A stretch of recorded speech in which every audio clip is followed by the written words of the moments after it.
नाही बघा, मला ही अत्यंत दुर्दैवी घटना आहे. 3 नवजात बालकांचा मृत्यू आणि यापूर्वी झालेल्या 2022 मध्ये 9 बालकांचा मृत्यू.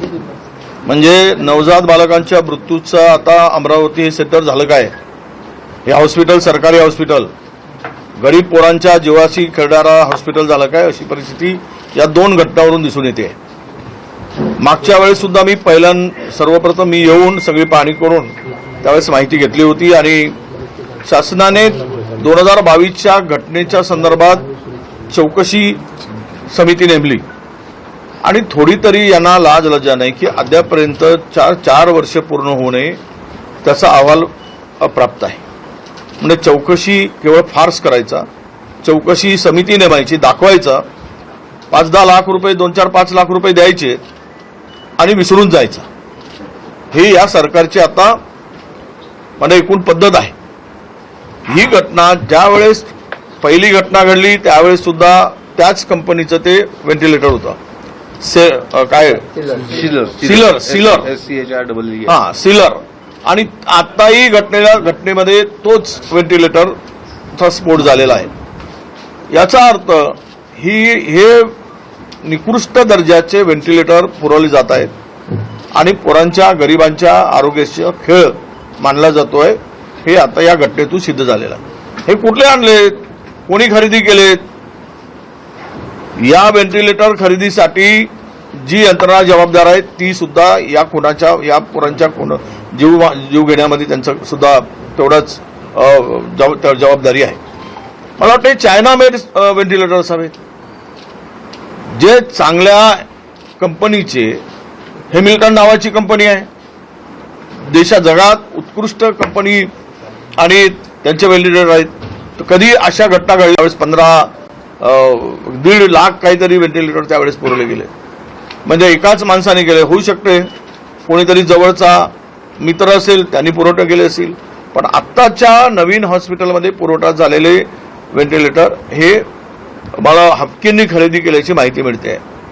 2 गोष्टी लक्षात घेण्यासारखं आहे की याला उद्या 3 समित्या नेमले. मुख्यमंत्र्यांनी वेगळी नेमली, आरोग्यमंत्री, संचालकांनी वेगळी समिती, उपसंचालक कलेक्टर वेगळी समिती नेमतो.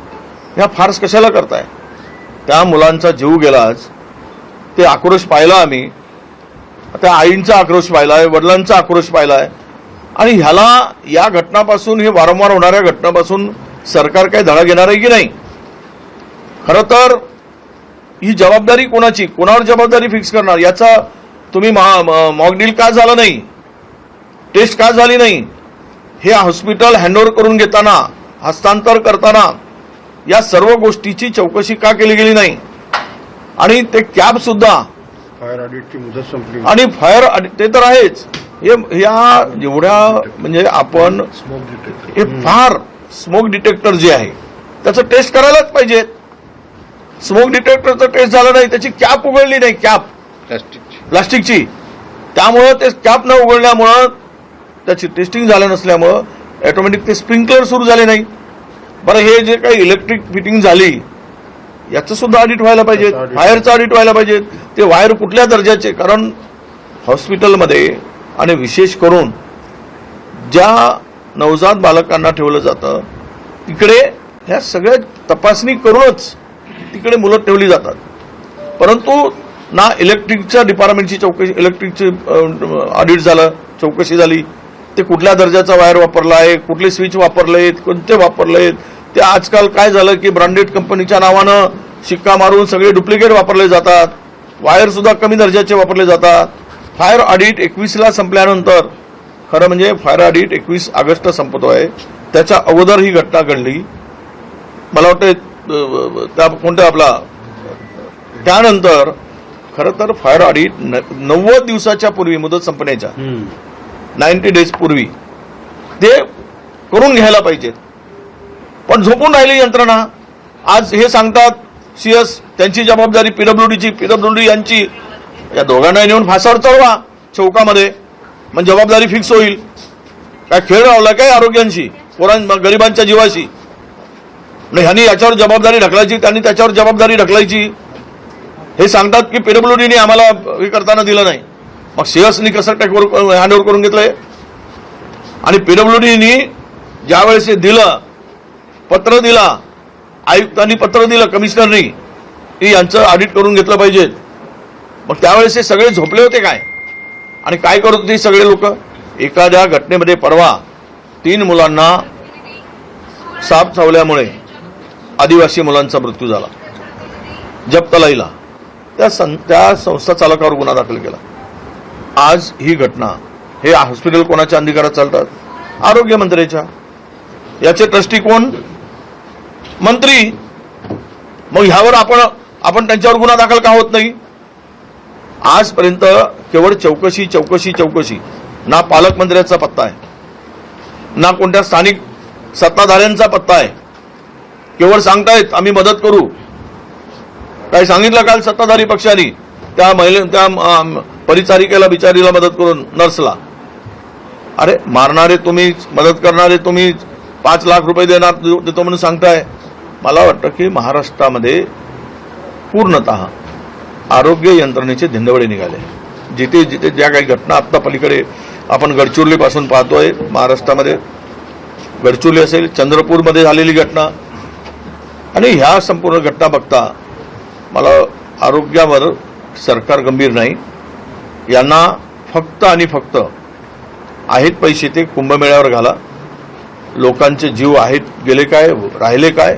माझी एवढीच मागणी आहे, तुम्ही 8 दिवसाच्या आत हा चौकशी अहवाल पुढे आला पाहिजे. जो जबाबदार आहे त्याच्यावर कारवाई झाली पाहिजे, जबाबदारी फिक्स केली गेली पाहिजे, आणि पूर्ण माहिती रोज अपडेट या विभागाने दिली पाहिजे की आज बाकीची बालकं इतर खाजगी रुग्णालयामध्ये आहेत, त्यांची काय स्थिती आहे. माझ्याकडे दुसरीही माहिती आहे, पण मी ती माहिती पुन्हा माझ्याकडे माहिती आल्यानंतरच, अधिकची आणि ऑथेंटिक माहिती आल्यानंतरच मी त्यावर बोलू शकेल. पण इथे जो गोंधळ चालतो या हॉस्पिटलमध्ये, आणि तो फार मोठा गोंधळ आहे. म्हणजे डिलिव्हरी नंतर बालक ज्या ठिकाणी ठेवला जातो तो टॅगच्या संदर्भात सुद्धा लावताना गोंधळ आहे अशी माहिती आहे. पण मी आता अधिकृत सांगणार नाही, ती माहिती माझ्याकडे येते आहे आणि ते आलीच तर हा म्हणजे आरोग्य यंत्रणेमध्ये एक विस्फोटक परिस्थिती त्यातून निर्माण होणार आहे. पण आपल्याला एवढं की जुना अहवाल काय आहे, तो कधी देणार, काय झालंय त्याच्यातून, ते कधी प्रसिद्ध करा, आणि नवीन या सगळी चौकशी 8 दिवसाच्या आत करून, आत्ता त्यावेळेस सीएस तेच, आत्ताचे सीएस हेच, त्यावेळेचा सिलेंडर आपला व्हेंटिलेटर तोच होता, त्याच कंपनीचा, आत्ताही स्फोट झालेला व्हेंटिलेटर त्याच कंपनीचा. हा काय योगायोग आहे काय? असं कसं होऊ शकतं? आणि त्यांना काय एवढं प्रेम आहे, 5-6 वर्षापासून त्याच माणसाकडे सगळा कारभार द्यायचा. आणि बाकीचे जी घटना घडल्यानंतर त्यावेळेस ते इन्चार्ज होते, आता इथे आहेत. हे सगळ्यामध्ये चौकशी कोणावर फिक्स करणार आपला जबाबदारी? म्हणून मला हे सगळे बघताना परिस्थिती यातून एक नक्की आहे की आरोग्यामध्ये अनास्था आहे, आरोग्याच्या संदर्भात सरकारची उपेक्षा आहे. गरीब, आता पाहिलंय तुम्ही मेडिकल कॉलेजमध्ये इथे मंजूर झाला, जागा फायनल होत नाहीये. मेडिकल हे सगळे हॉस्पिटल त्याच्या अंडरमध्ये गेले असती. तो एक आमदार म्हणतो इकडे पाहिजे, दुसरा आमदार म्हणतो तिकडे पाहिजे.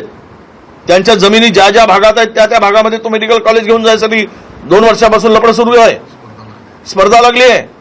अरे काय गंमत चालली काय? तुम्हाला आरोग्यामध्ये सुधारणा करायची आहे, ते आलेलं मेडिकल कॉलेज लवकरात बांधून सुरू करायचं आहे की तुम्हाला तुमच्या जमिनीचे भाव वाढवून घ्यायचे आहेत? हा आरोग्य लोकांच्या, गरिबाच्या जीवाशी खेळ करताय तुम्ही. अरे लोकप्रतिनिधी म्हणून थोडी तरी लाज ठेवा तुम्ही.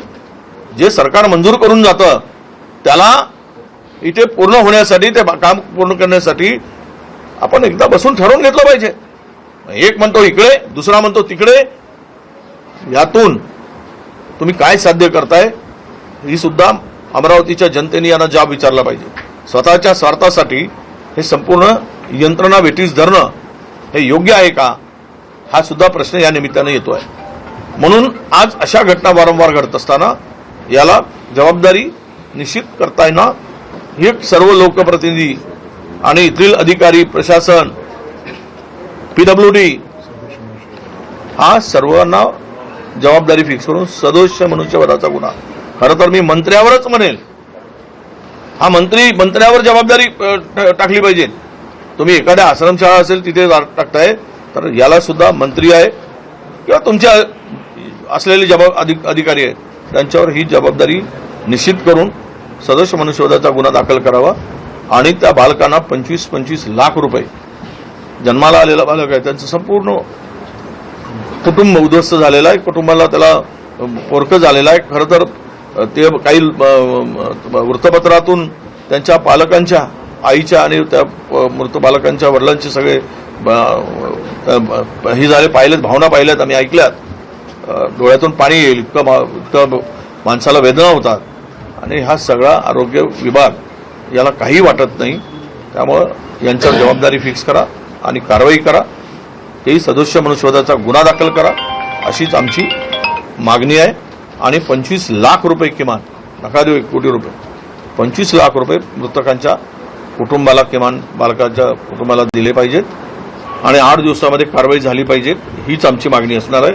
मागचाही अहवाल काय आहे तो सुद्धा प्रसिद्ध करा, त्याची जबाबदारी फिक्स करा आणि आत्ताच्याही घटनेची जबाबदारी फिक्स करा अशी आमची मागणी आहे. तुम्हाला वाटत नाही का सगळी यंत्रणाच इथे हे झालेली, कारण सगळे एकमेकांवर बोट दाखवा, ते म्हणतात ऑडिट केलं नाही. ठीक आहे, ऑडिट नाही केलं तर स्प्रिंकलर बंद होते. सगळी यंत्रणा आता काल तुम्ही पाहिला तर ते फायरचं पूर्ण ऑटोमॅटिक करून टाकलं, जे आधी मॅन्युअल होतं आता केलं. जर आधी केलं काहीच म्हणजे काल तो सुरू करण्यात आला, तो आधी बंद होता, त्याचे बटन बंद होतं सगळ्यांचं. पण नुसतं म्हणूनच हे बघा, सायरन खरं तर हॉटेलमध्ये 3 स्टार हॉटेलमध्ये सुद्धा ह्या व्यवस्था आहे. इथे तर हे हॉस्पिटल आहे, अत्यंत संवेदनशील आहे आणि इथे हे पूर्ण त्याच्यात तुम्ही पहिल्यांदा डेमो घेऊन घ्यायला पाहिजेत, ते तपासून घ्यायला पाहिजेत. आणि आज जर पीडब्ल्यूडी त्यांच्यावर जबाबदारी फिक्स टाकते आहे किंवा पीडब्ल्यूडी म्हणते की आम्ही त्यांना सांगितलं होतं, ते म्हणतात यांना सांगितलं होतं, याला तेवढीच हे 3ही विभाग जबाबदार आहे. आणि इथे जर स्प्रिंकलर सुरू झाला असता तर आज ही घटना टाळता आली असती, नक्कीच टाळता आली असती. ज्यावेळेस छोटीशी आग लागली त्यावेळेस खरं तर अभिनंदन की त्या परिचारिकेचं की ती बिचारी तेवढे 6 बालकांना तरी वाचवू शकली, नाहीतर 9 बालकांचा मृत्यू त्या ठिकाणी झालेला असता. जे व्हेंटिलेटर होते ते व्हेंटिलेटरचा पुरवठा तो सेंट्रलाइज झालेला होता, म्हणजे सेंट्रलाइज म्हणजे प्रशासनाकडून किंवा मंत्रालयाकडून झालेला होता असं बोललं जात आहे. आणि 2022चं जे व्हेंटिलेटर फुटलं होतं ते सुद्धा त्याच कंपनीचं तेव्हा तिथूनच झालेलं होतं. आणि आता हे जे 9 जे व्हेंटिलेटर आहे म्हणजे पुणे राज्यामध्ये त्या कंपनीचे ते सेंट्रलाइज पुरवले जातात असं सांगतात. नाही, आता मी पत्र आज लिहून मंत्र्यांशी बोलून या कंपनीचे जेवढे व्हेंटिलेटर आहेत ते सगळे बाजूला करा, हे व्हेंटिलेटर जप्त करू आणि जप्त करा, हे बाजूला करा, काढून टाका आणि त्याची टेस्टिंग करा आणि त्या सर्व व्हेंटिलेटरची तपासणी करा, यातला दोष शोधा. एक दुसरा, हाफकिनने जर हे पुरवठा केला असेल तर हाफकिनच्या अधिकाऱ्यावर सुद्धा दोषी धरून कारवाई करा, ही सुद्धा मागणी माझी असणार आहे. बुलढाणा जिल्ह्यात फायर फायटर बसवले गेले, त्याचं संपूर्ण बिल सुद्धा देण्यात आलं, परंतु आताही कार्यान्वित नाही. त्यावर काय असं आहे, हे 2 डिपार्टमेंट, इलेक्ट्रिक डिपार्टमेंट आणि फायर फायटिंग, हे फायर डिपार्टमेंट, हे दोघंही भगवान भरोसे आहेत. यांच्यावर कोणाचाच कंट्रोल नाही. हे आपल्या मनाने कोण आता बघा काय इस्टिमेट करतात, काय करतात. ते इलेक्ट्रिक डिपार्टमेंट कुठल्या दर्जाचं काम होतंय, दर फार वाढवून मिळत जातात, इस्टिमेट वाढवला जातो.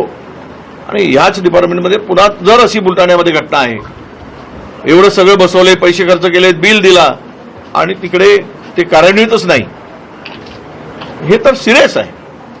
म्हणजे तुम्ही हे डिपार्टमेंट, आरोग्य विभाग या संदर्भात काही गंभीर आहे की नाही हा खरा प्रश्न निर्माण होतो. आरोग्यमंत्र्यांनी म्हटलं की याची सदस्य 10 जणांची सदस्य समिती तयार करणार, पण त्याच्यामध्ये किती पारदर्शकता असणार? डॉक्टरच ते आहे, आयुक्तही त्यांचेच आहे, मंत्रीही त्यांचेच आहे, पारदर्शक कशी राहणार? नाही, मागचाच अहवाल अजून आला नाही. अद्याप कुठे मागच्या घटनेचा 22 मध्ये झालेल्या घटनेचा काय कुठे गेलाय, काय समिती नेमली, काय झालं ते सांगितलं आम्ही महिन्याभरामध्ये करू. आज किती 4 वर्ष होत आहेत आणि पुन्हा आता तेच म्हणतायत की इतक्या लोकांची समिती. आता 3 समित्या मुख्यमंत्र्यांनी वेगळी नेमली, कलेक्टरनी वेगळी नेमली, आरोग्य विभागाने वेगळी नेमली. म्हणजे ही पळवाटा शोधण्याचं काम आहे. जबाबदारी निश्चित करून कारवाई करावी असं यांना वाटत नाही, तर आपल्या लोकांना वाचवण्यासाठी हे चौकशीचा फार्स आहे एवढंच या ठिकाणी दिसते आहे.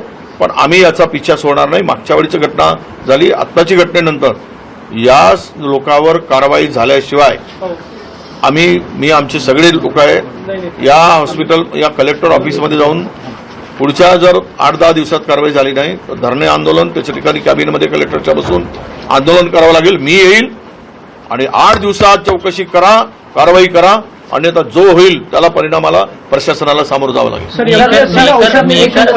मेकर ग्रामीण रुग्णालयामध्ये एक आदिवासी महिलेची रस्त्यावरच तळमळत प्रसूती झाली आणि ग्रामीण रुग्णालय वैद्यकीय अधीक्षक गैरहजर होते. रात्रीच्या वेळेस एकही वैद्यकीय अधिकारी किंवा डॉक्टर रुग्णालयात नव्हता. खाजगी रुग्णालयातील परिचारिका देवदूत म्हणून धावली आणि वाचवले त्या आईचे आणि बाळाचे प्राण. कोणाचंच लक्ष नाहीये. हे टक्केवारी खाणारे 40% कमिशन खाणारी सरकार महाराष्ट्राच्या बोकांडीवर बसली आहे. यांना काही संबंध नाही आहे. एकीकडे 35,000 कोटी रुपये त्या एक चपराक दिली सुप्रीम कोर्टाच्या जजनी प्रसन्ना वराडे साहेबांनी, तरी शुद्धीवर या थापळ मारली तुमच्या सरकारच्या गालावर, गाल लाल केलंय. तुम्ही 35,000 कोटी रुपये तिकडे कुंभमेळ्यासाठी खर्च करताय आणि या आरोग्य आणि एज्युकेशनसाठी शैक्षणिक सुविधेसाठी तुमच्याकडे 3,000 कोटी रुपये नाहीत. एवढं बोलूनही जर सुधारायला तयार नसतील आणि आज डिलिव्हरीच्या ठिकाणी त्या हॉस्पिटलमध्ये RH मध्ये किंवा PSC मध्ये असूनही निवासस्थानं नाही, डॉक्टर नाहीत. डॉक्टर आहे तर तिकडे नर्स नाही. आता काल परवाच आमच्याकडे डेंटिस्टकडे मी मागच्या वेळेस पाहिला तो अॅनेस्थेटियावाला ICUचा इन्चार्ज. अरे काय चाललंय? अॅनेस्थेटिया तो ICUचा इन्चार्ज असू शकतो? हे सगळं चाललेलं आहे. यामुळे यांना टक्केवारीमध्ये गुंतलेल्यांना लोकांच्या जीवाची पर्वा राहिली नाही.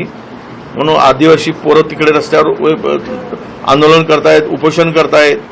शाळांमध्ये मास्तर नाहीत म्हणून पोरं रस्त्यावर उतरले आहेत, विद्यार्थी रस्त्यावर उतरलेत आणि हे सगळं पाहिल्यावर आरोग्याची सगळ्या उद्ध्वस्त झालेली यंत्रणा पाहतोय आम्ही. औषध निरीक्षक पदासाठी जी भरती होती ती रद्द करण्यात आलेली आहे. कसं रद्द म्हणजे लीक झालं त्याच्यामुळे MPSCनं ती रद्द केली आणि आता फेर परीक्षा. हे बघा, MPSC कडे क्लास 4 पासूनचे पदं देण्याची जबाबदारी आहे त्यांच्यावर सोपवली. यंत्रणा तुटकी आहे. मला सांगा, मॅनपॉवर नाही आणि आज हे सगळं संघात्मक हे मागणी करतात ते 2-2 वर्ष परीक्षा होत नाही, 2-2 वर्ष ती भरती होत नाही, 4-4 वर्ष होत नाही. तर मला वाटतं ऐका, मला वाटतं की बाकीच्या प्रश्नाला आम्ही सर्किट हाऊसमध्ये आरोग्याच्या राज्यामध्ये 10 ह्या सिल्वर कंपनीचे 10,000 जे व्हेंटिलेटर आहे ते कार्यान्वित आहे. आता 2022 मध्ये सिलेंडरचा स्फोट झाला, या व्हेंटिलेटरचा स्फोट झाला होता. आताही त्याच व्हेंटिलेटरचा स्फोट झाला. मात्र 10,000 सिलेंडर अजूनही कार्यान्वित आहे. त्यांचा स्फोट होऊन यासाठी काय सांगा? मी आजच पत्र लिहिणार आहे, मंत्र्यांना लिहिणार, मुख्यमंत्र्याला लिहिणार आहे आणि हे तुरंत हे सगळे व्हेंटिलेटर जे आहेत ते बाजूला करा आणि नवीन व्हेंटिलेटरचा पुरवठा करा म्हणून माझं पत्र असणार आहे. शेवटचा प्रश्न आहे, मेळघाटामध्ये आता एक बेठेकर नावाच्या मुलाचा मृत्यू झाला. इथे बेठेकर नावाचा चिखलदरा तालुक्याचा मृत्यू झाला. या अगोदर महर्षी शाळेमध्ये राजेश बेठेकर नावाच्या 11व्या वर्गाच्या विद्यार्थ्याचा मृत्यू झाला. म्हणजे जी अनियमितता आहे, वीजबाधा होती आश्रमशाळेमध्ये, वाहनामतीचा प्रकार होतो आणि आता 500 पेक्षा जास्त विद्यार्थी मागे 6 दिवसापासून 24/7 अप्पर आयुक्त कार्यालयाच्या समोर ठिय्या आंदोलन करीत आहे. तरी सुद्धा कोणी दखल घेत नाही. जिथे ज्या देशामध्ये शेतकरी हक्कासाठी रस्त्यावर आल्यावर 700 लोकांचा जीव जातो तरी त्यांना काही वाटत नाही. हे हुकुमशाही वृत्तीचे लोक या देशाच्या ठिकाणी बसून आहेत, सत्तेमध्ये आहेत. थोडी यांना लोकांच्या काही देणं घेणं नाही. तिकडे इतके दिवस त्या जंतर मंतरवर तरुणांचं आंदोलन झालं, 20 दिवस गेले नाहीत, कोणी बघायला तयार नाहीत. सरकारचा कोणी साधा माणूस, खासदार सुद्धा गेला नाही सत्ताधारी पक्षाचा. आणि मग आंदोलन केल्यानंतर गोळीबार केला आणि त्यांना जखमी केला, त्यांचं रक्त सांडवलं तिकडे. हे असंवेदनशील या सरकार, हे असंवेदनशील का राज्य सरकार असू दे, नरेंद्रजीचं असू दे की देवेंद्रजीचं असू दे, हे दोनही सरकार असंवेदनशील आहेत. हे महाराष्ट्रातील जनतेला कळून चुकलं आहे. त्यामुळे यांच्याकडून फार अपेक्षा न करता आता रस्त्यावर बसण्यापेक्षा यांच्या मंत्र्यांच्या घरात आणि कार्यालयात घुसून दाद मागण्याशिवाय पर्याय दिसत नाही. तरच यांनी हे शुद्धीवर येतील आणि तर काहीतरी करू शकतील. इतकं बेशरमपणा कधी पाहिला नाही. कोणी दखलच घ्यायला तयार नाही. म्हणजे हक्क मागायचं कुठे? या देशात लोकशाही की नाही? काल परवा पाहिलं, वटाणे शिजले नाही म्हणून तक्रार करणाऱ्या अंगणवाडी सेविकालाच काढून टाकलं. अरे हा म्हणजे हे तर फार अति झालं आहे. तुम्ही हुकुमशाही पद्धतीनं वागताय. त्यामुळं त्याची दखल आम्ही घेऊ आणि फार गंभीर आहे ते. आम्ही पण लक्ष घालू त्यावर. एक शेवटचं, सर, शहरात एकूण 242 हॉस्पिटल आहे, त्याच्यापैकी 156 जणांचा फायर ऑडिट झालेला आहे आणि 90 जणांचं अजूनही ऑडिट झालं नाही. असाच कोचिंग क्लासेस बाबत सुद्धा वारंवार अशा घटना होत राहतात आणि कुठेतरी राजकीय दडपणामुळे मिटिंगा घेतल्या जाते आणि नंतर काहीच त्याचा फुलावा होत नाही. मला या संदर्भात परत पुन्हा तोच प्रश्न येतो, जिथे सरकारी हॉस्पिटलमध्ये ऑडिट वेळेवर होत नाही, तो कुठल्याच प्रकारचा होत नाही. फायर ऑडिट कंपल्सरी सरकारने सर्क्युलर काढून काय उपयोग आहे? कागदावर आहे. आणि इथे म्हणजे अमरावती शहरातल्या ज्या तक्रारी आहेत की अजून 90 हॉस्पिटलचं जर ऑडिट झालं नाही तर मला वाटतं हॉस्पिटलच्या मॅनेजमेंटला आणि यासारखे आपले CS आहेत ज्याच्यावर नियंत्रण असतो सिव्हिल सर्जनचा, ते दोषी आहेत. आता 4 वर्षापासून ते सिव्हिल सर्जन आहेत ना, त्यांना काय एवढं त्याच्यावर प्रेम आहे, तो का बदलला जात नाही? म्हणजे पुन्हा तिसरी घटनेची वाट पाहणार आहे काय? हे सर्व मिळून आहे आणि त्यामुळं आळीमिळी चुबीचेळी सगळं चाललं आहे आणि यात पैसे घेतल्याशिवाय ते दरवर्षी रिन्युअल पण होत नाही. कोचिंग क्लासेसही तसंच आहे. कोचिंग क्लासेसचे बरेचसे कोचिंग क्लासेस आपण पाहू. हा आत्ताचा गंभीर विषय आरोग्य. आपण तुम्ही या, मी गेस्ट हाऊसला त्यावर बोलतो. मी नेहमी फक्त साम टीव्हीच पाहते कारण त्यांच्या बातम्या मला रिलेट करतात.